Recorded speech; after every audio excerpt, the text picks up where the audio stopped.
What did Jesus really mean by Hades and Gehenna, the grave versus hell or hellfire? Some of you might know that there's been a movement in the last, I don't know, maybe 10 or so years among evangelicals of mainstream Christendom have started to rethink hell. And here's a good example of that. This is a website called rethinkinghell.com, which houses and represents a lot of these ideas. This is due simply to the fact that they're looking at the scriptures and further studies of them in relation to traditional eternal hell, the Catholic notion that the wicked are currently in this place underground called hell, being tortured, and they will remain in that state for eternity. So many are rethinking that in light of scripture. One of the main scriptures to push the so-called eternal torment, eternal hell doctrine is in the story of the rich man and Lazarus. But one thing I noted long ago in verse 23 of chapter 16, it says that the day came that the rich man also died. In hell, it says, he looked up from his torment and saw Abraham far away with Lazarus at his side or in his bosom.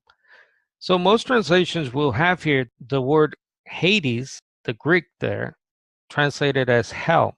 Now, in the book The Fire That Consumes by the late Edward Fudge, evangelical Christian, he says the word Hades came into biblical usage when the Septuagint translator chose it to represent the Hebrew Sheol, an Old Testament concept vastly different from the pagan Greek notions of the immortal soul.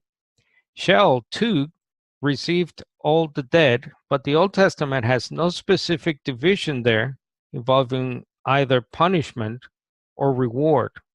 Dr. Warren in Dead Man Talking says that in that verse in the story of the rich man and Lazarus, Jesus uses a word to describe hell, that is Hades, that's different from the word he has always used to speak of judgment and hell, which is the Greek Gehenna, which leads one to think that it's a borrowed story and a borrowed word.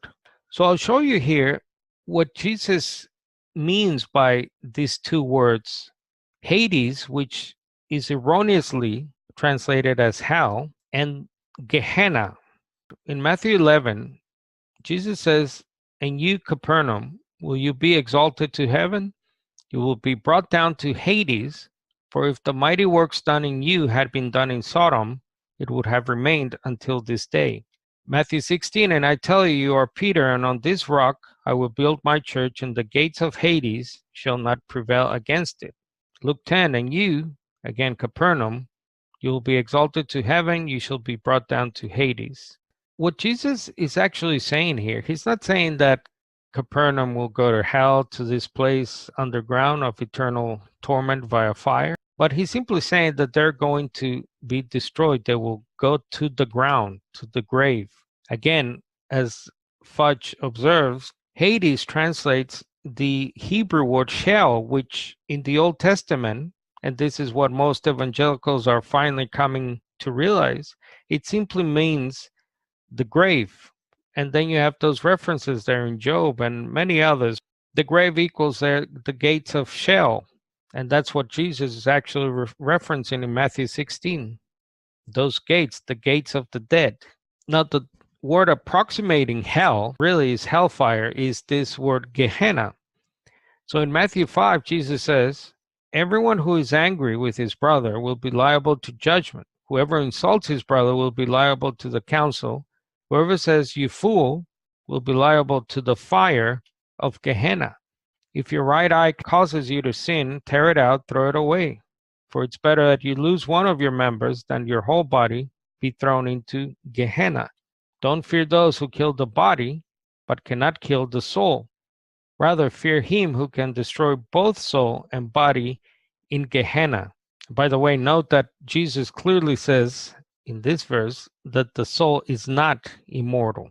Just right there, it debunks the whole eternal torment of your disembodied soul. And then again, Matthew 18, it's better to go into the kingdom with one limb or one eye than to be thrown into the fire of Gehenna.